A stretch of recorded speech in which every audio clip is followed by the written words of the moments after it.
So in Assam, seventh national park has been notified, which is the Dihing Patkai.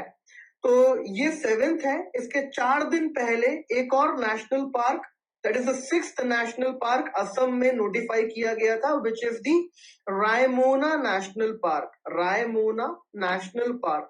So these are the two latest national park to be notified by our respective state government. इसके अलावा असम में और कौन से national parks हैं? So there are other 5 national parks, that is the Manas, Kaziranga, Orang, Rajiv Gandhi Orang National Park, Nameri, and the last is Dibru-Saikova.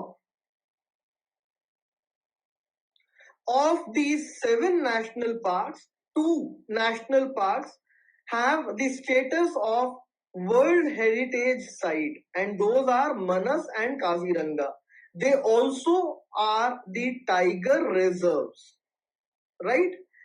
अब कुछ दीहिंग पतकाई के बारे में बात करूं और रायमोना नेशनल पार्क के बारे में बात करूं, तो रायमोना में एक फौना स्पीशी है गोल्डन लंगूर, जो काफी फेमस है और ये एंडेंजर्ड है. इसके बारे में प्रीलिम्स में पूछा जा सकता है. और दीहिंग पटकाई के बारे में अगर हम बात करें, अच्छा रायमोना के बारे में एक और चीज, that it borders Bhutan and West Bengal. तो यहाँ पे बक्सा टाइगर रिजर्व भी है इसके बॉर्डरिंग में.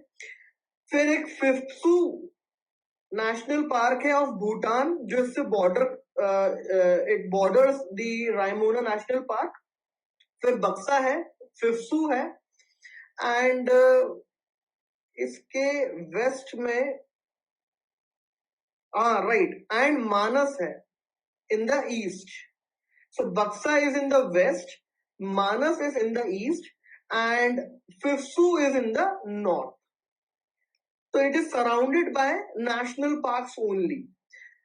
This is about the Raimona. अब हम बात करते हैं दीहिंग पटकाई के बारे में.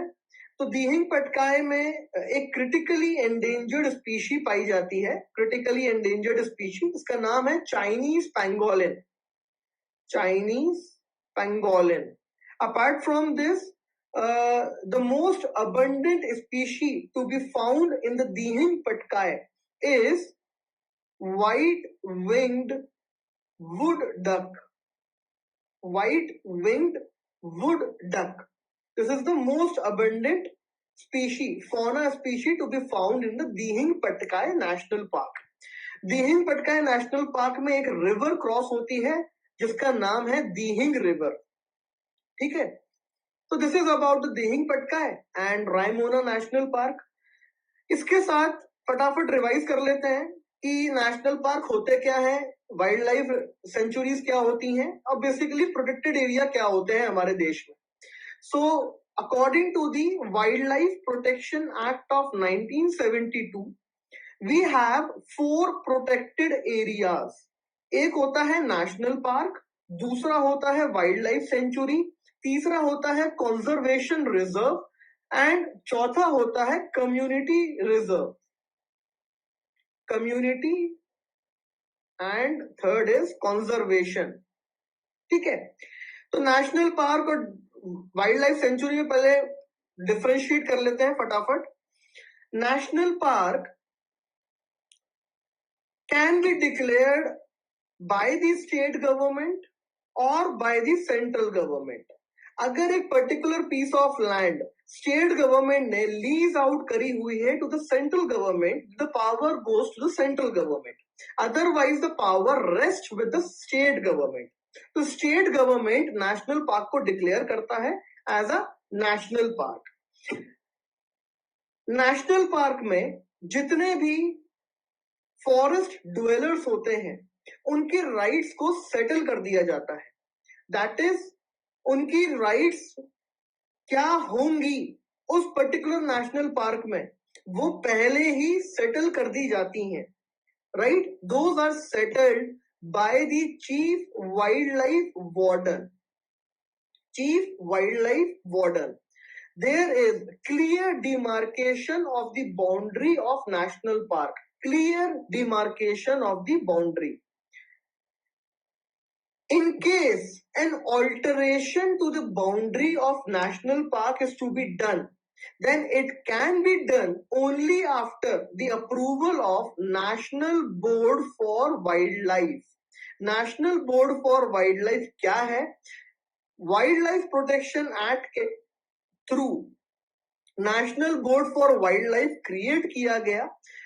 The chairman of NBWL is Prime Minister, and this is the nodal body to decide upon the protected areas of our country.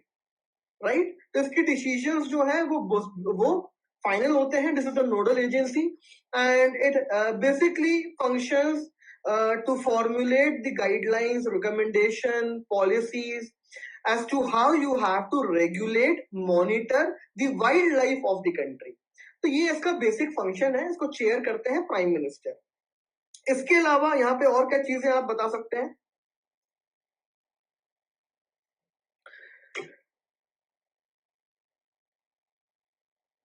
It cannot be once a piece of land is declared as a national park, उसके बाद उसको आप degrade नहीं कर सकते हैं to the wild life sanctuary. Wild life sanctuary में वो डिग्रेड नहीं होगा.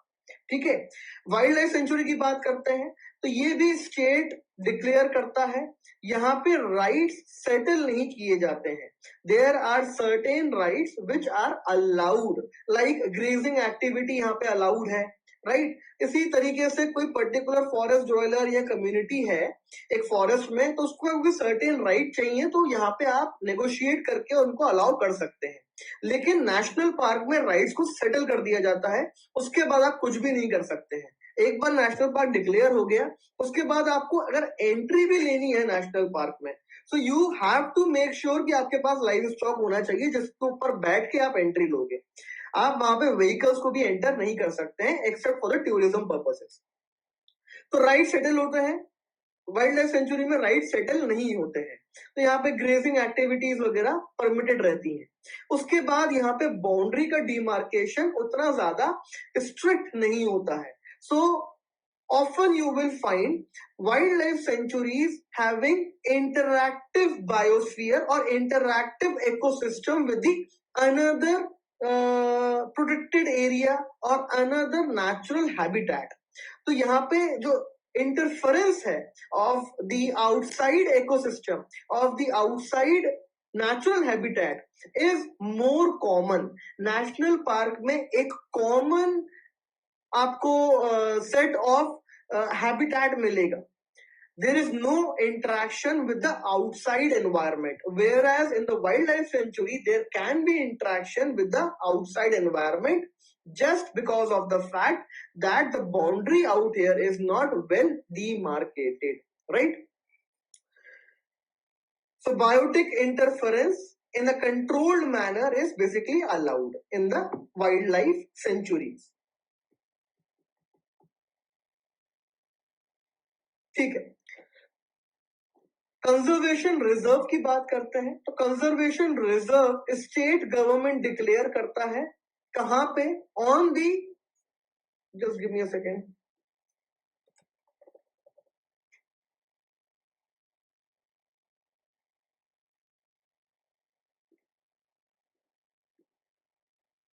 सो conservation reserve state government declare करता है on the state government land.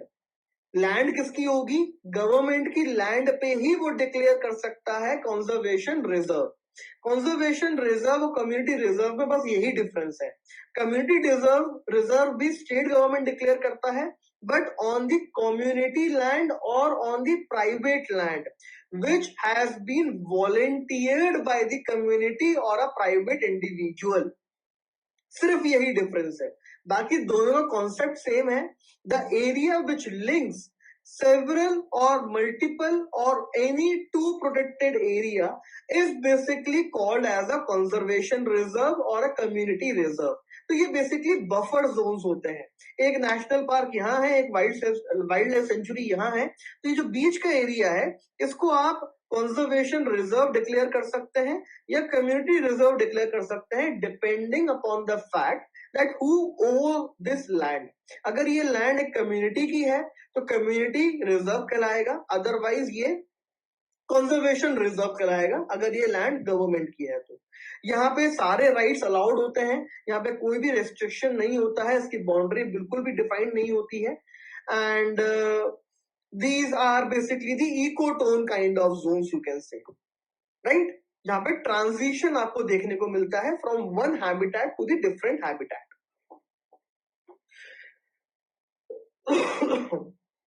कुछ इंपॉर्टेंट फैक्ट्स, लाइक इंडिया का टोटल प्रोटेक्टेड एरिया जो है that is around 5% of our total geographical area. अच्छा इंपॉर्टेंट फैक्ट है, आपको यूज करना चाहिए एग्जामिनेशन में।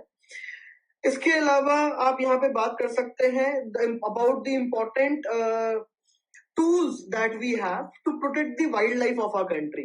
So the most important act is Wildlife Protection Act of 1972, but it is complemented by several of the other acts like the Indian Forest Act of 1927, Forest Conservation Act of 1980, Environment Protection Act of 1986, Biological Diversity Act of 2002, Forest Rights Act of 2006. So all these acts also complement in the protection of the wildlife in our country, in addition to the Wildlife Protection Act, the key act being the Wildlife Protection Act of 1972.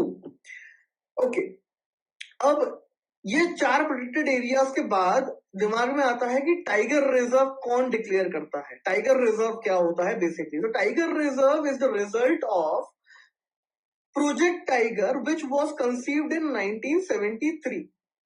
तो 1973 में project tiger बनाया गया। Project tiger में एक authority create करी गई called as the NTCA, national tiger conservation authority. ये भी एक स्टैट्यूटरी बॉडी है और ये भी चेयर करी जाती है बाय द प्राइम मिनिस्टर। तो ये बॉडी डिक्लेयर करती है कि कौन सा एरिया टाइगर रिजर्व होना चाहिए और कौन सा नहीं होना चाहिए, राइट? अभी रिसेंटली 2 टाइगर रिजर्व डिक्लेयर करे गए हैं इन दी तमिलनाडु। देखिए यहाँ पे central government basically deliberates over the proposal given by a particular state। जैसे तमिलनाडु ने बोला कि हमारे 2 रीजन है, एक हो गया मेघुमलाई और दूसरा हो गया सिविलीपुथुर। तो ये 2 रीजन को आप टाइगर रिजर्व में डिक्लेयर कर दो। तो NTCA की मीटिंग होगी, NTCA अगर डिसाइड करेगी करना है तो दे विल डू इट। तो the final authority rest with the NTCA। So the latest 2 tiger reserves in our country are Megumalai and Siviliputtur in Tamil Nadu, right? तो total around 51 tiger reserves है India में, 104 national park है India में और 570 के approximately wild life century है हमारे देश में। इसके अलावा आता है बायोस्फीयर रिजर्व भी। So biosphere reserve at the national level is the largest set of the division of the ecosystem that we have done.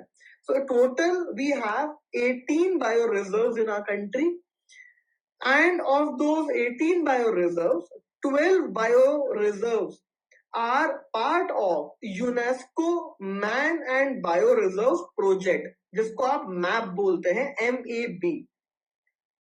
तो इंडिया में टोटल 12 बायोस्फीयर रिजर्व है और इनको नोटिफाई करता है सेंट्रल गवर्नमेंट। यहाँ पे स्टेट गवर्नमेंट का कोई भी रोल नहीं है, राइट?